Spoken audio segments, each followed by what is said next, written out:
Welcome to Top 3 Thursday, your essential guide to keeping up to date in a world brimming with endless events and innovations. Top 3 Thursday is more than just a podcast. It's your personal informant in an ever-changing world of events. So tune in and don't just keep up, stay ahead of the curve.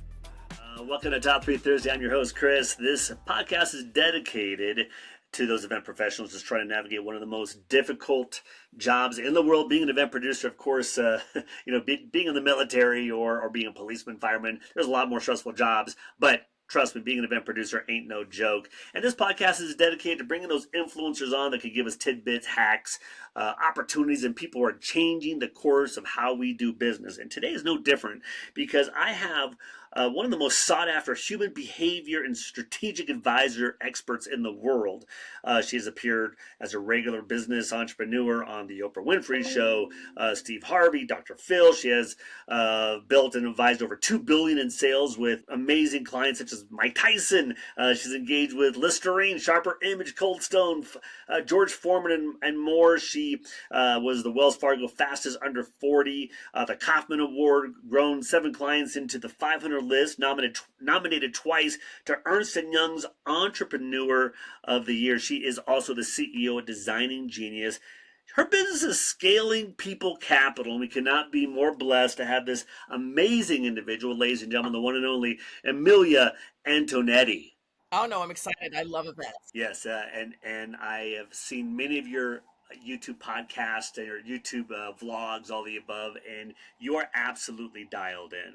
So before we tap into our topic of the week, just tell me a little bit about your journey of being a behaviorist and how it's led you to basically coach thousands and thousands of people around the world and the importance of this. Well, I think first and foremost, as a CEO, I needed to figure out what was going to be my secret sauce to repeatable success.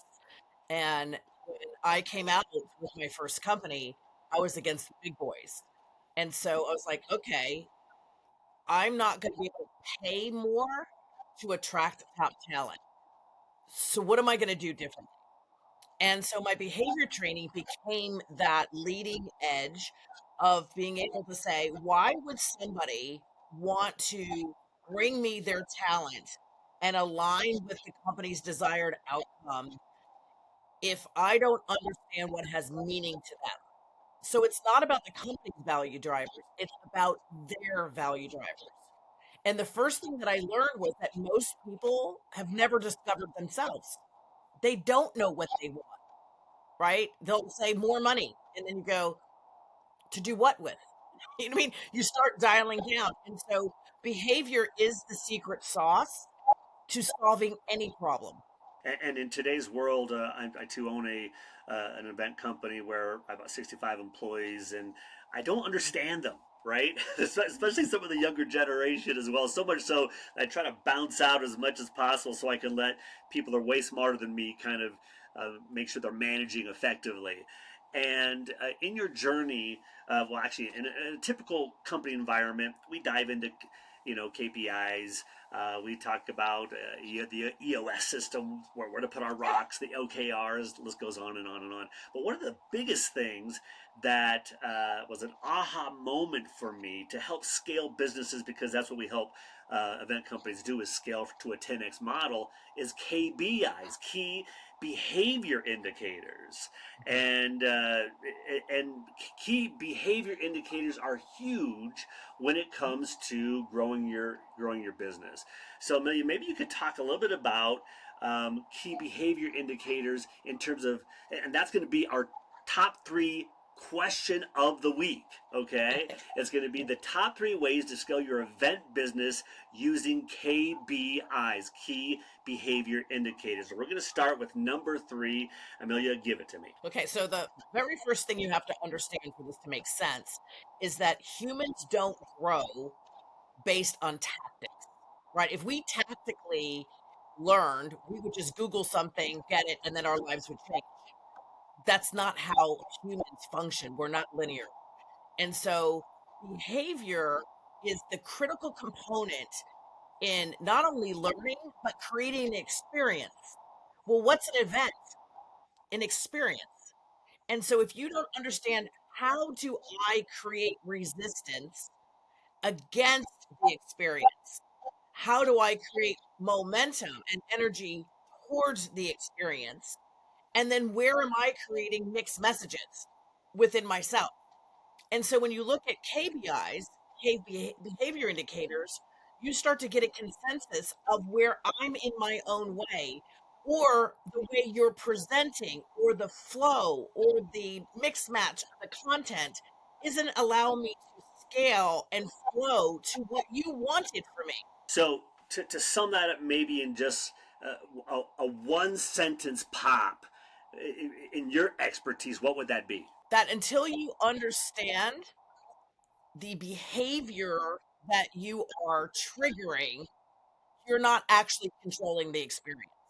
You're hoping and guessing, right? And that's what events do, right? They bring everybody in, they take everybody through the same format. And at the end, when they do the review, what they intended is not the outcome. Companies do this all the time. They're like, oh, I want to teach cooperation. And I was like, do you understand the behaviors that are the formula for cooperation? Do you know all the variables that people are coming into where not everybody's the one size fit all? And so, in order to really dial into where the level of expectation is for humans, you must understand how behavior is inside of your experience. Number three, you got to start out with the foundation. You got to understand the behavior that's driving the motivation and the executables to scale where you are. I love it. Okay, understanding where you are. Number three, fantastic. Okay, the number two way to scale your business using KBIs, key behavior indicators. Amelia, give it to me. Is that you can't assume that just because people want to, that they know how to, right? Everybody says, I want more money, I want happiness, I want the love of my life, I want to be able to have meaningful work. They don't know how. And so it's about now this union between the employee, the manager who's being desperately squeezed right now, and the company to create the alignment to help me help myself to develop based on what I want, because I don't know how to. And so, and you hear that all the time, right? Why don't people become more proactive? Why don't they do better work? Why? Making the assumption that I know. I love number two, that people don't understand how, okay? And this is a huge component of scalability, that using a KBI to surround yourself, again, we are the greater sum of the five people that we surround ourselves with, correct? So when we surround ourselves with these people, no, I don't know how to. I wouldn't know how to scale a business from 20 million to $100 million, and how same situation with my surrounding myself with the right who's that know how to get there. They may know what it is, but they potentially don't know how to evoke a behavior, create a culture and a behavior that evokes that scalability. So I'm just going to tag on this for a second on number two. So if they don't understand how, maybe some tips and tricks, hacks potentially on how do we create that how, or can we potentially? Absolutely. But you have to meet the person where they are, right? And so by understanding, again, where I'm creating resistance. So let's just use collaboration, for example, right? Because you hear every company saying that, they want more collaboration, more of a union with inside the company, right? Because a company can only scale based on its capacity. So if you don't know how much capacity you have, right, by team and by individual, you're guessing. And so if you take cooperation, what you first have to realize is that the perfectionist on the team, which we all have them, is rooted in their ego. Well, a perfectionist doesn't know that. They don't know that that's ego. They think that they're doing an over job. They think you're being helpful, right? They think that they're the valuable member of the team. But when you take a look about cooperation and you say, cooperation only happens if I show you how to make space for cooperation. So how do I do that for you? So if I start working with you specifically about creating space, I have to realize that if you're a perfectionist, you feel very uncertain. I have now triggered fear for you. Wait a minute, I have to do it. Because if you do it, it's not going to be right. I have to hold tight. Well, when you hold tight, there's no room for me to collaborate. And so when you start to understand the dynamics of what's happening, not intentionally, you start teaching people how they participate by behavior into a collaborative environment without triggering to the point where they're paralysis by analysis. I mean, there's no way management can come in internally and be able to identify those KBIs that you just process. It's imperative that, and it's so important that mid management leadership, whatever it is, takes the time probably to get a coach. I can't see any way around not incorporating some kind of coach to incorporate a KBI methodology to really understand how that scalability can be created. I mean, or maybe you disagree with that. I don't know. I mean, I know you coach thousands and thousands of people and you speak. More importantly, I'm a tech and data company. So I created an AI platform so that for the manager, they get to see every individual and to see the behavior that is moving towards the goal or away from the goal, and then being able to click on what the game or the tool is to help the people. It isn't a one man show anymore, right? The speed of change is faster than we can ever imagine. So we have to be able to use technology to harness our people, scale our people by giving them what they want without triggering them with such resistance that they're like, I don't want to do this. Right. Or I'm just going to wait till I retire. Like, this is not going to be my problem. I'm just going to wait it out. And I'm assuming, of course, Amelia is the CEO of Designing Genius, that you have a foundational, I'm assuming, methodology. But I love the fact that you talked about the technology side of this, because I tell companies all the time, right now, companies are just two things: their innovation and their technology. If you're not Yeah. incorporating both of those things in there, you're going to get lost really, really quick, especially with all the advances. I've had so many AI geniuses come on in the past couple weeks, talk about their wares. And But you have to be careful as an event coordinator. You have to understand with your audience which part of the audience has the expectation of a technology experience and which one causes it to trigger them to say, I don't want it at all. Right? You have to start serving your attendees based on their expectation, their want, their need. And so if you are trying to give tech to somebody who hates tech, one, they're not going to come, and two, they're going to speak poorly about the event because it wasn't served in their language. Versus if you do the opposite, you serve no tech, and I expected tech so that I can incorporate it for that take home, which is what technology is now doing for event. Immediate implementation. The life of the event coordinator just got 10 times more complicated. How do I serve in the individual need? But technology now allows them to do a customized experience if they understand it from a behavior standpoint, not a tactical.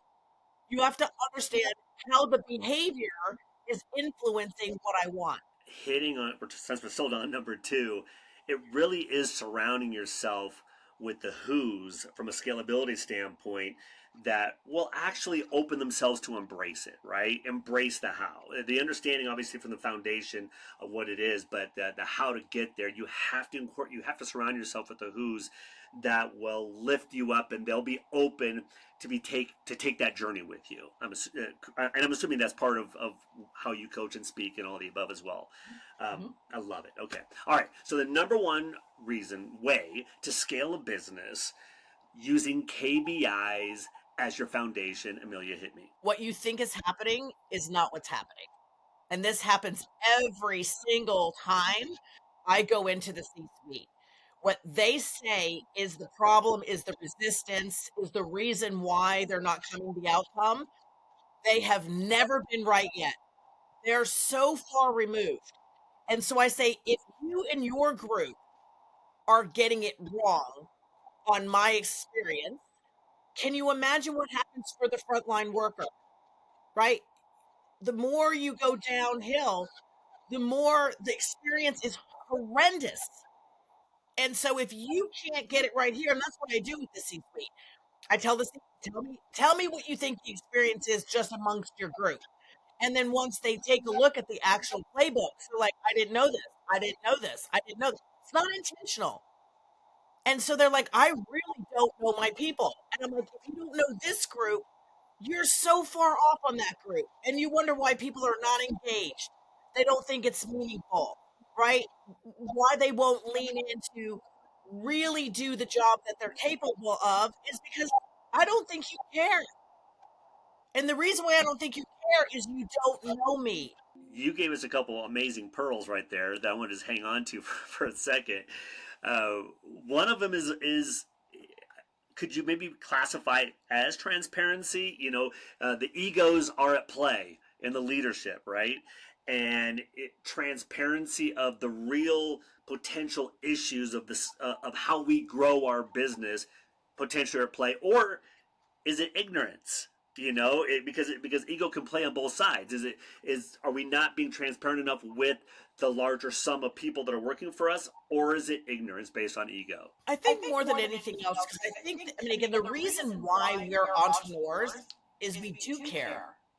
That's why we travel this path, right? Because we actually care more than anybody else, right. or we would have gone for somebody. Right. So don't mistake it. I know how much, right, executives and managers care about their people. Right. But what's happening is your ego is jumping on the other person's side, right? You're on my side with making the assumption that I should want to own a home, own a car, get a degree, stay late, come in early. You're taking your work ethic value system and throwing it on mine without realizing I wasn't raised the way you were raised. And what your life skill isn't mine. You have to remember the generation of workers now came from helicopter parents. Right. Right? They never went outside to play. Their parents scheduled a play date. If they got a bad grade, their parents went in to negotiate the grade. Right? So the life skills that we learned through process of elimination of just growing up kind of like in the streets in the neighborhood, that learning, we say you should know. Well, I never had the experience. So when you talk about being proactive, those children, those employees did not grow up in a proactive environment. They waited on their parents to do what came next. Yeah. So when you have the front line that says to the manager, you didn't tell me to do that. You didn't ask me to do that. Yeah. Because they came from an environment, this is what you do next. And then you do this, the parents did it. So the parents have the skill, not the child. Those are our workers now. And when I speak to workers and I'm like, hey, are you aware these other projects are there? And they're like, yes. Are you interested? Yes. Why aren't you doing it? I wasn't told to. And then we take that as judgment on, but you should. That's based on your work ethic and your value system, not mine. So we have a very big misunderstanding of what's valuable, what's not valuable. I can give you what's valuable in the pause, just as I can give you what's valuable in the initiation. And we've got to come together with removal of right and wrong and come together with how do I help somebody get to the opportunities that they want? How do they get there? Not making the assumption they know how. And where does my life skills of going too fast create suffering in the company? Because remember, the baby boomer way is also not right. Right? You got to remember, baby boomers are divorced, not happy, fat. Right? So the younger generation's going, I don't want to be you. And they're right. They don't want to be us. We've done a miserable job about life balance. So where do we come together? Amazing pearls. I love it. So, okay, so there we have No it. sugarcoating here. And I love it. I absolutely love it. It's and there it is for Amelia. The understanding. It's the how, and we don't know what the hell we're doing. Right? That's number one. Right? That's why life is a team sport, right? Life is a team sport, right? Companies are a team sport. An event is a team sport. But we spend so much time in our head figuring it out on our own. Even an event planner, they're all in their head. And then they tell people what we're doing. There's no collaboration, right? And so we lose so much value when we go to solo island in our head versus the mastering of the mind, right? Napoleon Hill, gathering people together to master their mind because we're greater together than we are apart. But we've lost that in our companies. We've lost that in our events. These are amazing pearls that I know my audience is going to love. So we're going to blast this out there. But I just have a couple more quick questions before I let you jet off to your next destination. I know you speak so many different times, and I viewed all your vlogs as well. Who are your mentors? I know when we met at Ramon's conference, Seth Godin was on stage. He's the marketing goat, of course. But there's so many others out there that I'm sure drive your inspiration, that have created the foundation of what KBIs are for you, and of course your own company as well, Design Genius. So who are your mentors? I mean, I have physical mentors in my life that I've actually had a conversation with and said, will you help me on these specific things? And I do that every quarter is I invite people onto my team, Amelia, to help me be the best person I can. But I love CEOs and I love thought leaders. Like, I'm a big fan of Simon Sinek. Huge fan on his work. I think maybe I'm a stalker, actually. I actually absolutely love him. Um, uh, Byron Carey, another woman who's been in this for a very, very long. I really appreciate her life. I mean, in her work. Brene Brown has done amazing things to bring vulnerability into our workplace, right? And then every single manager who steps into their day to lead others are my heroes. It's not easy, right? They're the villain in their team story and they're the villain in the company story, except those are the people that are trying the hardest. They're lacking tools, not lacking heart. I love surrounding myself with successful people that have a formula for success. So, Amelia, when you wake up to start your day, obviously you did a red eye today, so I want to create some examples for our listeners, from the people who've been doing it for a long time, and again, you scale people capital, right? That's the whole vibe of what you do to Design Genius. So, how do you start your day? Are you up at 5 a.m. or are you meditating? What's up? Yeah, again, half of success is mental, right? No different for an athlete, no different for us as humans. And so I get my mind ready for war every day, right? Because we have so many elements that are trying to send us down rabbit holes that are not good for us. So I absolutely meditate in the morning. I absolutely set my intention for the day. I absolutely have a moment of gratitude and prayer because that's very important to me. It's bigger than me, right? My ego is very well checked, and I'm a co-pilot, not a pilot, right? And then I really make sure that I do a touch point in the morning with the things that are important to me, that I don't start work per se before I touch the things that are important. So that's, making time to just say good morning to my children, say good morning to my team, good morning to the people that have value to me, just to say before I start, right, bantering about all the things that need to be done, I am not what I do. I'm Amelia first, and I want to make sure that my first touchstone with the world is me as Amelia. And then I go into being a CEO and an investor and all those other things. So my morning routine is about 2 hours, and it's my mind first, and then I physically move. So exercise, walking. I'm a big fan of Peloton. I'm learning how to do weights now, and then I lean into my day. but I do not step into my day until I'm ready. And so even if there's a time block that I need to be somewhere, if you're not going to get the best of me, I'll take a moment. When you start your day, I love it. The 2 hour ritual is it's not about it's about Amelia. It's not about what you do. Love that Pearl for sure.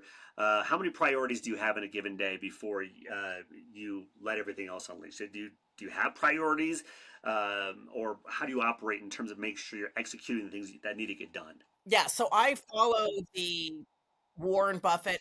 I'm very grateful to have his influence earlier in my life. The Bill Gates, the Steve Jobs. There is one thing that I am primarily most responsible for as the CEO of my life and the CEO of my company. And I never confuse what my number one responsibility is. And then there are other time blocks that need to be done. But there's always one thing, and you cannot ever trade that. My job is to take care of my people, and my people take care of our customers. So I have to make sure that everything that I'm doing in my 24-hour period is making sure that I am caring for them. Am I caring for their financial stability? Am I caring for them with the systems that they need? Am I caring for them that we have the technology we need to lead them into the future? Am I caring for them because I'm seeing them, hearing them, and providing them a work environment that is conducive to their highest and best self? Right? I have to make sure that I don't get so far into the doing, I forget that my job is to care for them. And you lend to your brand very well in terms of you scaling people capital. So it's true to the nth degree. Amelia, I cannot be more blessed and grateful again that you gave us the time. These pearls of wisdom that you laid on us were absolutely amazing. I can't wait to impart them to our event industry. And I know you did that red eye in New York, and hopefully you catch a couple Z's before you start that one thing of taking care of your people. That's the biggest defining thing I felt that's so important to continue to drive home. The KBIs, all of them incorporated. You got to take care of your people, and Amelia does it because, and she is broadcasting through countless forums and celebrities, all the above. And we can't wait to continue to watch your journey for the next 5, 6, 7 decades, however long you're going to do it for. Because I know it's going to be a wonderful journey for you. So again, thank you, Amelia. And I'm Chris from Top 3 Thursday, those event professionals just making it happen every single day. We'll see you next time. That's all for this episode of Top 3 Thursday. Remember, staying informed is the key to staying on top of things. You can find links to any resources mentioned in the show notes. And be sure to join us next time for more insights and stories that keep you connected to the pulse of change.